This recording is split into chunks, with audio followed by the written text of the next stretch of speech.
Hello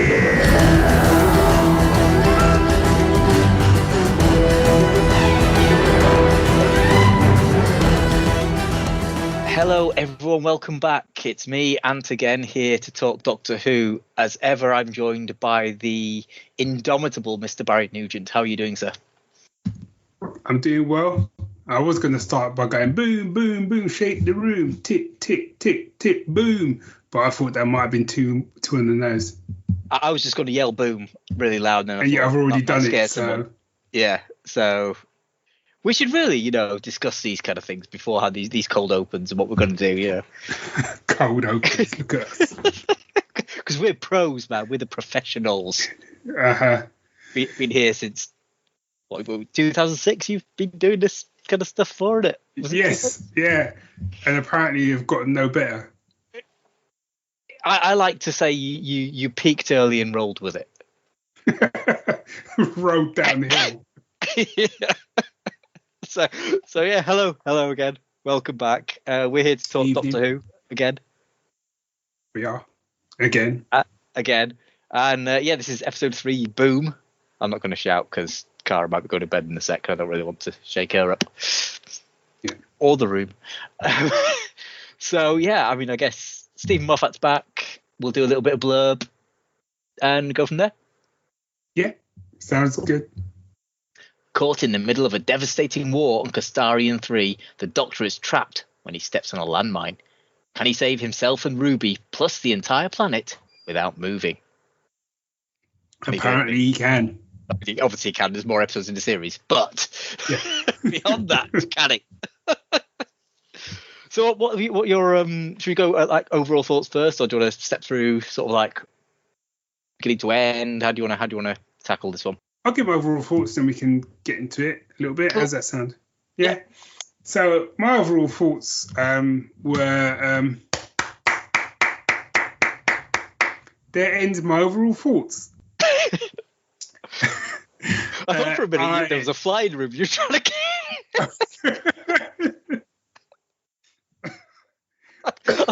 to edit coming up. Yeah. I loved it, and it's really interesting because it does go to show what we were talking about last week, the pros and cons of Russell T Davies's writing. Because I do think, and this is the thing, is like I actually do think he's a good showrunner, because he gets to tell it in, he gets the overall arcs together, he knows the writers he wants to get in and stuff like that, and and as judging by this sort of episode, he doesn't sort of. I don't know, he's not too over-controlling with putting his own stamp on things. I mean, I could be wrong on that. But it just goes to show what the difference is, because this episode was so much better than the previous two for me. And I enjoyed the second episode, which is what I said, The Devil's Court. I enjoyed it. But this one, I just thought it kind of gave me kind of parts of the Doctor that I needed to see for a new Doctor, if that makes sense. Yeah. I think this one, and it was very much, how does the Doctor think? How does he get himself out of situation? Yeah, so it's kind of like you got to see that sense of how does the Doctor deal when he's stripped raw. It's like no TARDIS, no Sonic. How do you deal with it? Peter Capaldi would have tried to sarcasm his way out of it. I think I saw one person say David Tennant probably would have railed against it, Yeah, but it was very good to see that. Chest, why me? Yeah, I could do so much more than step on this landmine. And it's it's quite interesting because it's the funny thing about this one is because it came about basically, Russell was saying to Stephen Moffat, because I've watched the Doctor Who Unleashed and stuff, and it's like, we're doing back, and Stephen Moffat just went basically like, oh, what if the Doctor just steps on a landmine and he's got an out? The whole episode is him just stood on a landmine, and Russell's like, "Yes, you must write it," kind of thing. And that's something. So I think again, it's just that kind of like, it's a bad idea, let's go with it, kind of thing. Like you say, there's no sticking your oar in. I imagine because those two have got a good close bond anyway, there would have been a bit of kind of like, can you tease this in, sort of thing. But it comes through as natural, not like in to be fair, when Stephen Moffat was showrunner, it was very blatantly Stephen Moffat had taken over the writing for some bits, rather than working with the writer, if that makes sense.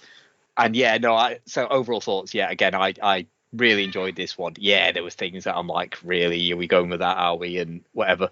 But the heart of it, the tension that was there throughout, and the dialogue, and honestly, I quite liked all the characters in it as well. I thought everyone served a purpose. And yeah, I just, even Splice, the little girl, I thought she was really good at it. And to me, the fact that they played with that and it wasn't just a quick scene and then the TARDIS is here or straight into the credits kind of thing. You had the long build up to the threat, then the Doctor appears, and then it's the title sequence sort of thing. I thought that was good, and it was again kind of Russell T Davies going, you know what, let's just see what works and we'll try something different. Because I liked when he came sort of running out and he was literally just seeing the end of the explosion for the other soldier. Yeah, you just saw it flicker off in the background. Yeah. And yeah, it was, and to be fair, I mean that whole landscape, it was like a set. There was one set. It's ironically it looked like a quarry, but it wasn't filmed in a quarry. It was a set of that crater. And the only bit for me where I thought, okay, and I watched it twice, and I kind of thought the same both times, was when the Doctor was running around the set. It was kind of like, it didn't look like he was chipping, but it looked like he felt like he was chipping. Do you know what I mean?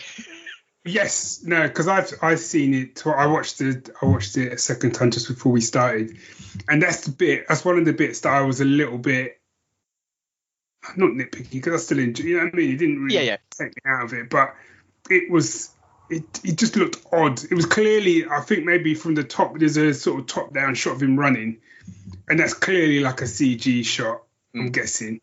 Because it looked like a cartoon character that was running, and like you said, when he was kind of running himself, it just looked odd. Maybe it's his running style, I don't know.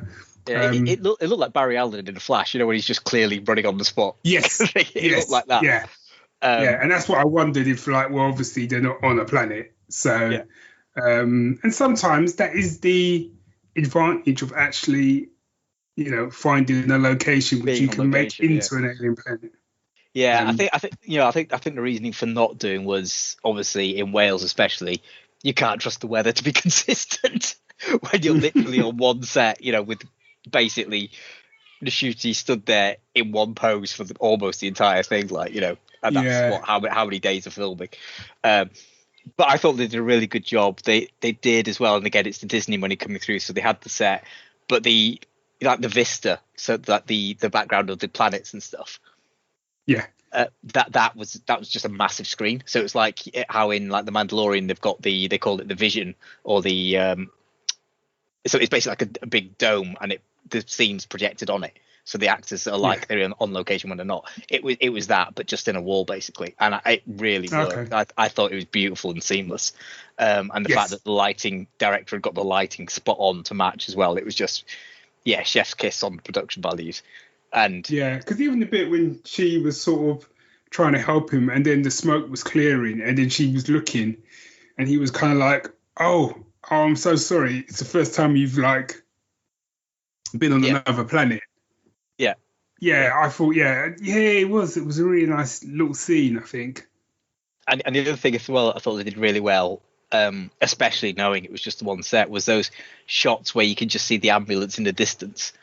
And again, especially in the cold open when they first see it, and it's like, oh, it's an ambulance, and then they're like, because it's such a comforting word, ambulance. You think, oh, treatment for his eyes, kind of thing, and then it's something like, oh, but you remember what happened to, I don't know, Harrison or whatever his name was. And it's like, yeah, but it's fine. We have to go forward anyway because we need to get back, kind of thing. Like, what, but it kind of had this slow build up to the fact that the ambulance was the threat. Yes, and just seeing it in the distance, almost like a lighthouse with like the lights scanning through the fog. But whether it was, I don't know, the tone of the lights or just the dialogue around it or the sound, I don't know, but it felt foreboding to me. Yes. And every time you saw the ambulance in the distance, I got that feeling. Weirdly, it felt when it was just a one ambulance, it felt far more terrifying than because it's a bit near the end where they're all surrounded by them. Yeah, that was a Actually, little bit. I kind of felt, I almost felt like you didn't even need it because the one that you had was terrifying enough. And for some reason, having that shot of all of them kind of took something away a little bit from it. Yeah, it's a little bit like the alien thing of you see a bit of the monster and it's terrifying. You see the whole thing and it's a man in a rubber suit sort of thing. Like, it was like that, but there being more almost made it less of a threat kind of thing. Yeah. Also, as well, like obviously the twist of it is that the Anglian army, whatever they're called, Anglian Marines, not sure.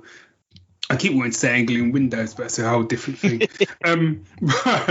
But of them being it's basically them on the planet against themselves, and it's this algorithm that's keeping things going. What I quite like when a good twist, I think, sets itself up and actually tells you what the twist is, but does it in the way that you don't notice it, so that when the twist comes, you're able to then go back and go, oh, wow. Oh, yeah. And second time around, I was kind of like, they basically dropped enough break. That opening, the cold open between the two soldiers kind of tells you.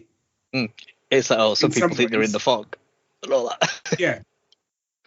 And then later, Mundy's like, oh no, they're in the ground. Well, that's what some people think anyway. Kind of thing. There's just or even a bit where he's like, the mines have moved. Oh yeah, it's resetting again, and it is because that's the algorithm is resetting the mines. And even when the doctor turns up, and he was kind of like, oh, I didn't even think. Why would anyone come here? It's not really anyone here, obviously, because there was no one there. So there was enough there. I think second time around where if you would be like, To be fair, I kind of cottoned on relatively early that there was probably no one there, but I didn't necessarily piece together that it was the algorithm that was keeping things going. Yeah, it was almost just like the algorithm was taking advantage of the situation kind of thing, rather than it being the cause, as it were. Although I suppose the cause was them turning up, shooting warning shots in the air, saying we come in peace. Yeah, the doctor says. Yeah. And again, it's that thing of, and I quite liked it because it kind of ties in with my views, but not quite as strongly as they put over, which is, it's that thing of, the line I really liked is when, Ruby's like, since when's the church got an army? And the doctor's like, basically, for most of your history, dude. And it's that, but it's also kind of like the fact that people just almost ignore that fact because it's faith, and it's the faith, and it's, the doctor says, it's the word that stops you having to think for yourself. And I kind of agree with that, but I also don't, because while I don't have faith in much, I do believe in faith as a thing. I think faith is important, which, to be fair, the doctor came to in the end as well. It's like, just because he doesn't like something doesn't mean it's not important. I think it was a little bit more, it was pushed a bit harder than it should have been, maybe. I don't know, but yeah, because it was definitely, because sometimes you have to be careful, but when you write things, to like not put too much of yourself into it. Obviously you do, because you're writing, but you still have to respect the character that you've created. You still have to respect their internal logic, so it doesn't turn into they're basically spouting your own your own voice, your beliefs, and I saw some stuff online. I don't necessarily know where they, what Moffat and Russell T's sort of views are and all that. The impression that I got was they're not necessarily fans of organised religion. I could be completely wrong on that. Whilst I got where the doctor was kind of going with it, like you said, I think maybe it needs to lean into it that hard. It's, especially when it felt almost like he did a bit of a 180 later. Yeah, and it's not something that to me is the kind of thing, the kind of hill the Doctor would die on, because he, even historically in Doctor Who, the Curse of Fenric, faith is what keeps the monsters at bay. Yeah, I was going to say that was that's the one where he has to shatter Ace's faith in himself, isn't it? Yeah. Her faith in him. Yeah. So although he kind of brought it back around what happened there, and to be honest, even though I did feel maybe went on a little bit hard. I still love the whole bit of dialogue. Oh yeah. I Yeah. still, and when you called it, I love that bit. And but not as much as I love the bit where he was basically saying, he was basically giving that Tenet speech. Do you know what I mean? I'm a Time Lord and I'm a complex space-time event. Do you know what I mean? It's like, you ain't use your seen nothing scanner. yet. Yeah, use your scanner. Do you know what I mean? I said, oh my God, you'll take out half the planet. It's like, Yeah, and I think he said something like, I'll shatter this silly little battlefield into dust, dust. Everywhere becomes a beach eventually. That whole stuff, I'm like, that's the sort of Doctor Who that I eat up. absolutely. That's the stuff that I really like. And I didn't realise until afterwards that the character of Monday, who was great, I thought she was really good in it. She's another companion. Yeah, so I don't know if it's the same character, but certainly the actress is coming back. I don't know if she's coming back as the same character or some kind of Clara type thing or what. I don't know, but yeah, it's the same actress. I think, based on the fact that the Doctor's like, I'll be coming back to visit and fish fingers and custard and all that jazz. I think it may well be, he picks her up again and takes her off kind of thing, but I don't know. But yeah, I'm quite excited to see what happens, kind of thing. I hope so, because I really liked that character, and it was a little bit like with what they did with Clara. Like, I really liked the first version of Clara that he met, which was back in Victoria. Yeah, the Victorian one. Yeah. I've really liked that version of Clara, and then we got the modern day Clara. It was still good, but I much preferred the other version. And I'm hoping they're not going to do a similar thing here, where here she's there, and it's suddenly like they're going to meet her in modern day. It's like, oh, how'd she get here? So that's my kind of concern. Yeah, I'm there with you. Say, I'll be honest. And it comes back to that word again, but I've kind of got faith, that they'll do something reasonable, kind of thing. I'm not expecting it to be. Not expecting it to be the best stuff in the world. Not expecting it to be bad though. You know what I mean? I've got faith that it will be entertaining, however it transpires. So it was good. I thought. I'll tell you who I really liked in it was the dude who got killed at the beginning. I thought his performance was fantastic, because it was like, I really felt it when he got sharp scratched, but also when he kind of came back as the AI, I thought he had a really good balance of being himself but not himself. And I kind of, it's one of those things of that theme, and it was in an earlier Doctor Who with James Corden, where it's kind of like, the love of a parent will overcome everything, sort of thing. And it was done really heavy-handed in that James Corden Cyberman one, where they couldn't convert him because of it, kind of thing.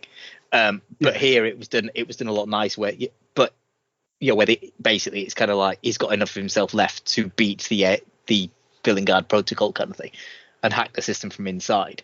But yeah, I thought that dude's performance at the beginning especially was really powerful. I think if you'd had a lesser actor there doing that, I don't think I'd have bought any of it as much. Yeah. And agreed. Just like, the sharp scratch, kiss kind of thing. Like, it's like, have you got any last words? Yeah, kiss. It's like, oh, fuck. Yeah. And just, I think as well, just the futility of it, just the fact that, like, just the waste of it. It's he's sort of pleading. There's a bit where she sort of said, got 4 weeks recovery time. Yeah, and he's like, I'm not blind. He's like, 4 weeks recovery time. It's not acceptable. Any last words? He just and he just does it because he's like, there's nowhere to go. Yeah, can't argue. My sort of, and now I'm moving into nitpicking territory. So when they get shot with the sharp scratch, and then obviously get smelled or whatever it is. Why don't they just pull the thing out?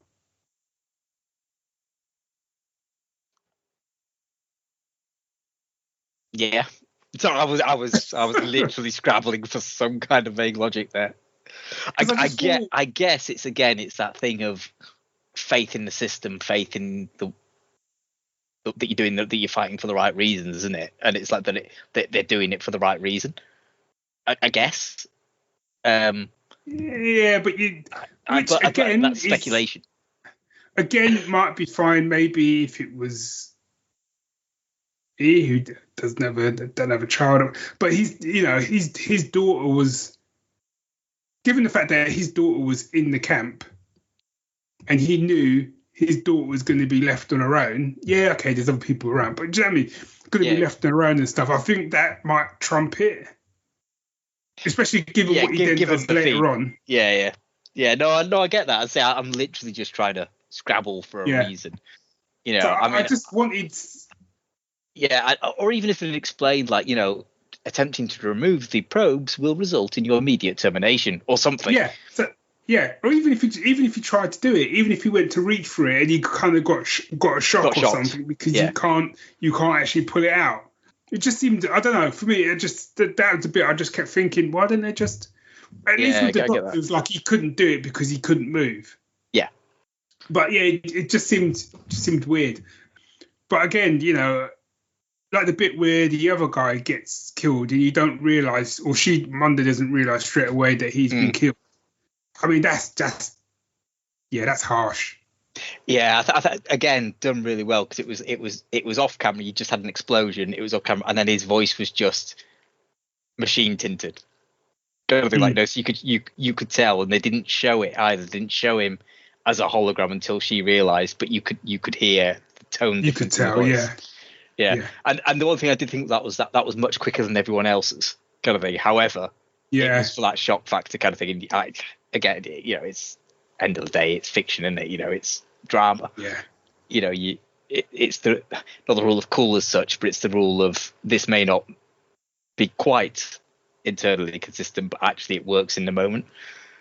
And I thought again, her reaction and the fact that they were just getting to that point of talking to each other properly when it happened, kind of thing, like, and just that survivor's guilt then, if it's my fault I distracted him, like, and the doctor's like, no, it's the algorithm fighting back, sort of thing. But you completely see where she was coming from, And even the bit where like Ruby got shot kind of came out of nowhere. And again, the reason for it, completely understandable. Dude came out, saw, even without the whole love interest stuff, dude came out, saw one of his fellow soldiers seemingly about to be gunned down in cold blood. Yeah. What are you gonna do? Yeah. Again, really well done. So what are you making of, while we're on that scene, I suppose, what are you making of the snow? Try not to. Because what I find is, what I'm beginning to find, I'm sure it's going to be, I'm sure when it finally gets reviewed, I'll be like, oh, wow, and I'll marvel at how it's all been threaded in seamlessly and stuff. But honestly, I didn't care. The episode was a really strong episode. I really enjoyed it. I didn't, and I'll keep going on about it. She's a great character. Doesn't need to have this extra, who is she, snow falls when she's doing something. Do you know what I mean? I just didn't need it. It added, for me, other than, like you say, trying to kind of keep the mystery going, it added nothing to the story. Yeah, I always felt it took me out a little bit, and I kind of rolled my eyes when it happened. Yeah, and it was partly because, I mean, we discussed this last week. I'd rather she was just Ruby, sort of thing. But also, it was, I think, that did feel like one of those moments of, like you mentioned at the beginning of the episode, where Russell just let Stephen get on with it. But that felt like, and when she gets shot, it must snow. And it's got to snow, and the snow will freeze when she closes her eyes. Kind of thing. A terrible Welsh impression for a Welsh person. That was I was going to say that's awful. but I can almost see him saying that kind of thing, like, and I'm sure there'll be a payoff for it and stuff. But I just almost wish a companion could just be a companion. But I just like be worth sort of mentioning a little bit. But I did think as well the fact that you could see the Doctor really struggle to keep his cool at that point, and the fact that it did tick closer, and he only just managed to stop himself from, taking out the planet kind of thing. Like, it was good because you got that emotion out of him without. Excuse me, sorry. You could see the emotion without having to hear it and hear him bombast about it. You didn't need that rage that like Tennant would have brought, or or even that cold anger that Peter Capaldi. I could do some more. or like when Clara got killed. Peter Capaldi's closing. The next time I see you, run to the darkest corners of the universe because if I ever see you again. But you could see so much going on in his face. Just again, really well done. And so much of this episode as well, there were so many close-ups of Nshuji's face, and you could actually see. Yeah, he was just acting. He was proper acting with a capital CT. Also as well, which I got more on my rewatch, was the first time I was thinking, not necessarily in a bad way because it's an emotional episode, but I kept thinking, God, he's crying a lot. Well, it seemed to be, and then when I watched it the second time, I was kind of like, because he kept going, I've just got to control its adrenaline rush, and I'm like, no, it's not. Yes, there were. I think there might have been one bit which might have been an emotional trigger or whatever, but it was, which was probably to do with the Ruby bit, but the other couple of times it was the adrenaline. Yeah. Of staying in one place for that amount of time, everything else going on. And I thought that was quite a good way to kind of almost show the adrenaline rushes. Yeah. And show that struggle of trying to control the adrenaline rush as well. Because, as well as I do, you get those. Yeah, because an anxiety attack is basically adrenaline flooding through your system. And it's so hard to get back from it once it's out. So, completely get that. I'll tell you one scene I did want to talk about, which is earlier on in the episode, to be fair, but I've seen a few, and again, it's that back and forth online of this character's doing that, and it's really weird. But the bit where where Ruby comes and helps him, and he's like, "Throw me the canister," and she's like, "No, I'm going to put it in your hand," and he's like, "No, throw it to me because I don't want you to get hurt," and she's like, "Yeah, but you got more chance if I hand it to you." And I've seen people say that's really stupid of her, and I'm thinking, no, she did exactly the right thing, frankly. Why people say it just showed that she was reckless and stuff, and she did, she's being all this and that, and it's like I don't get it, because throwing the canister and even asking her to throw the canister was reckless. He stood on a landmine. She knows he can't move. The best way for him to not move is for something to be gently placed in his hand. But yeah, I've seen quite a few. Apparently, there's a lot of having this internet people, isn't it? The vocal minority, but a lot of people say, yeah, what's she doing that for? It just seems really reckless, and why did she run out the TARDIS and stuff? It's like, well, she's following her mate. Like, she doesn't know what's going on. She's following her mate. She's seeing he's in trouble. She has that moment of, oh my God, I'm on an alien planet. And then it's like, Christ, he's in trouble. I need to help him any way I can. But also, so there's a couple of things to break down that. One, she's a companion. That is literally in her job description, to go running about and getting into strife. If the companion literally listened to the Doctor, most episodes wouldn't happen. Most episodes wouldn't happen, because a lot of it's triggered by the companion doing something or getting involved in something. So that's thing one. Thing two, so we have a bit of a running joke in our house, Sue and I, is the fact that, like, and it happens quite often, the scenario of one of us throwing something to the other happens almost on a daily basis in this house. And also on that day, and I can confirm that most of the time, the other person doesn't catch it. And then there's a whole scenario of, well, you threw it wrong. No, you can't catch. And we go back and forth. If one person is able to actually catch it, it's almost like we've just won, like, the Olympics or something. So to me, if I was in that situation and it was C, there is nowhere on earth I would be saying to her, throw it to me, because the odds are I'm not going to catch it.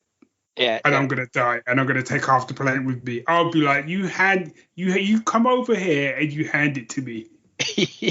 You put it slowly in my hand. But the fact that it's got, there's so much balance in that. I loved it. It's the fact that that discussion they have where she's like, he's like, if this works, I'm going to be really cross with you for a long time. Such a, kind of thing I'd say to someone in the same situation. But also then he's like, oh, I forbid you from doing this. She's like, yeah, good luck with that. Just those bits of dialogue. It's like, that this is what you want with a companion. It's kind of someone who has their own mind, and their own kind of takes on things. And the Doctor isn't always right. they have really good chemistry. Yeah, absolutely. And also in that scene, it reminded me of the scene from it's in Lethal Weapon 2, which I appreciate some people may not see, where Danny Glover's character is basically on the toilet and they've set a bomb on the toilet. Yeah. And Mel Gibson's in there and they've cleared out all the bomb squads and stuff like that. And basically Mel's going to like pull him off the bathtub. Sorry, he's going to pull him off the toilet and they're both going to like go into the bathtub and hope they don't die. Yeah. And it's and lethal weapon films are funny and blah, blah, but that scene is really funny. But there's a moment in there where it's just where he just looks at Gibson's character, he's Riggs. He just looks at him and he's almost that like we're gonna die. And it's a really lovely little scene between mates. And I'm like, and that's what that scene reminded me of. Yeah. I didn't think about it, but you're right. And that little sequence where they were sort of, and I saw some people slagging that off, and I was kind of, oh come on, where they were doing the song. The song to get the rhythm. Yeah. Yeah. I was like, but that worked. If they'd chosen like I don't know, Frankie Goes to Hollywood, Two Tribes Go to War. No, that may not have worked in the same way. It might have taken you out of the story a little bit. But I think what is it good for? do you know what I mean? But I think that the song that they used, the tone of it worked with the scene, so it didn't bring you out of the scene. Yeah. And the other thing is, they spent, Ruby's introduction and last episode pointing out the fact that she's musical, she thinks in music, kind of thing, like, Yeah. So to keep time, a song is the thing that will come to her head, and the Doctor also has shown that musicality. So it, to me, just made perfect sense. It's not the kind of thing that I would think of, but that's because I'm not musical, Yeah. But for them, it made perfect sense. Just so much to like about this episode. As you say, there's little niggles and things, and it's kind of like, oh, the landmine's gone from it'll only go off if you move to it's going to go off anyway, kind of thing, and stuff like that. But it moved the plot along. So I'm not really, No, I did. The only thing I thought, and again, it's not even a nitpick; it's just an observation, really. I thought the kid took the death of her dad pretty well. Yeah, and there's that scene where he's like, "Do you want to see some photos?" She's, oh, that's looking better. Is it an armadillo? No, antelope. It's when we saw the antelope, kind of thing. And they tried to kind of like hand wave that with the whole religious belief thing and the faith, and it's dad's not gone, he's just dead, sort of thing, which is lovely, but he's not there. You can't make new memories, kind of thing. Yeah, absolutely. That was because that girl's meant to be 9, 10, something like that. So about Kara's age, I guess. So I'd like to think me dying would have a bit more of an effect. Yeah, you'd feel it'd be a little bit more than just break out the scrapbook. Yeah, I'd be a bit peeved if if the ghost of me was there going, what are you doing now? Just looking through some photos. Yeah, great, thanks, love. Yeah. So here's where we went to Disney. Yeah, that's where we met Stitch. Yeah, and I get it. I get what they're trying to do, but that was the bit I was kind of like, having lost people, having lost my parents at a much later age, and what it did to me. Yes, yeah. That as a sort of 9-year-old, like you said, I get what they're trying to sort of come with the faith stuff and all that, but I mean, yeah, I do. I just thought you got 50 minutes. It's not a lot of time. Yeah. You know. Yeah, you got to wrap things up, and you can't leave. You can't leave a kid there just crying in the moonlight. Yeah, at the end of a Doctor Who episode. Would have been if I'd been writing it. Yeah, well, let's face it. I was going to have them eating babies in episode 1, so. Yeah, it's true. Yeah, I think no one wants that before their sort of Saturday tea. The TARDIS disappearing, and in the background you just got a kid that's like kneeling in dust, just crying. Why? And then it turns out that the kid is the one who waits because of this moment. Yeah, don't jinx it, man. Yeah, you never know. Remember that time you left me with no parents? Then you came and took Monday from me as well. Hey, do you know what? I wouldn't be. I'd be all right with that. I know they're not going to do that, but if that's what they're be, I'd be like, hey, bit of Wrath of Khan, that'd be all right. Wrath of Splice. Yeah, splice this one, Doctor. But yeah, no, yeah, absolutely. That was my main kind of thing of I'd got written down as well. So yeah, it's good. Unless you've got anything else, I feel like we've kind of covered it. Oh, I had one question for you. So the actual Anglican Marines, not Anglican, not to be confused with Anglican Windows. Different phone number. Are these the same sort of organisation that we met with? From the Church of the Papal Mainframe, yeah. Yeah. See, and on the Babylon, the ship with River Song with the angels, yeah, that's the same. Yeah. Okay. You know what? You got the money now. Do you know what I mean? I wouldn't mind seeing a little spin-off with them. Mm. Yeah. The other things also, there were lots of throwbacks to some stuff, like even the Valengard. That was so in Stephen Moffat's first episode, The Empty Child, the gas mask, Captain Jack's squareness gun. That's from the Valengard factories, and the Doctor's like, I blew that up, kind of thing. So even that was a tie back, like, and I think Twice Upon a Time, the Doctor, so the two Doctors, the Doctor and the First Doctor and the 12th Doctor, are on Valengard as well after the destruction of the factory. So it's kind of like there's quite a few of those references as well, and the people on the internet with far better eyes than me and better ears than me have pieced a lot more of those things together, because there's quite a few. But yeah, those were two I sort of picked up on. Nice. Yeah. There is one other thing I wanted to talk about, but maybe we'll talk about it next week or the week after. Okay. Okay. And that's just to give you a thing. It's a twist. So it's a Susan twist. Oh yes, yeah. Let's talk about that next episode. Yeah. Cool. I mean, that's our thoughts on Boom. I've got to say, it's good to see Stephen Moffat back. I think the break did him well. I think not being a showrunner has done him well as well. Yeah. As much as I loved a lot of that Stephen Moffat era, it's because it was aimed at me in a lot of ways. Yeah. And Doctor Who shouldn't be. We talked about this before. Doctor Who should be aimed at a family audience. Not the hardcore nerd kind of thing.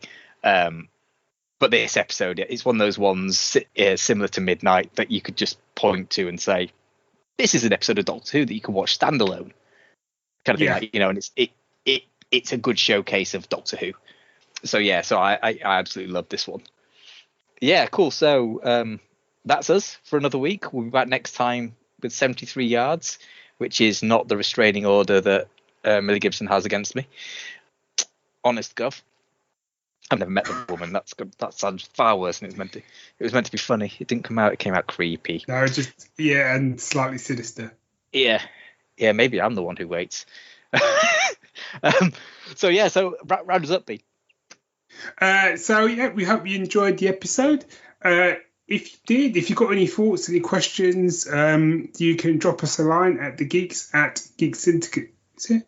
Yeah, the geeks at geeksyndicate.co.uk. We are on Instagram, Geek Syndicate. We are on X, going to give it to you, and Threads. So yeah, come and find us and continue the conversation.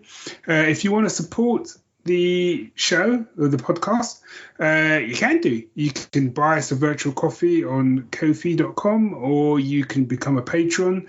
One of the things I might start doing is I tend to have random chats before we record of most of the podcasts actually, and then they sort of disappear into the deletion bin. And I might start sticking some of them up in the Patreon. Maybe. Yeah, it's a good idea. That nice little reward for people. Yeah.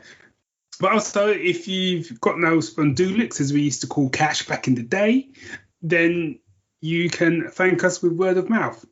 So just leave us a review on the podcast platform of your choosing, and we'd be most grateful. Many thanks. Lovely stuff. And brilliant chatting with you again, B. And we'll be back Likewise. next week. Have some good times. Cheerio.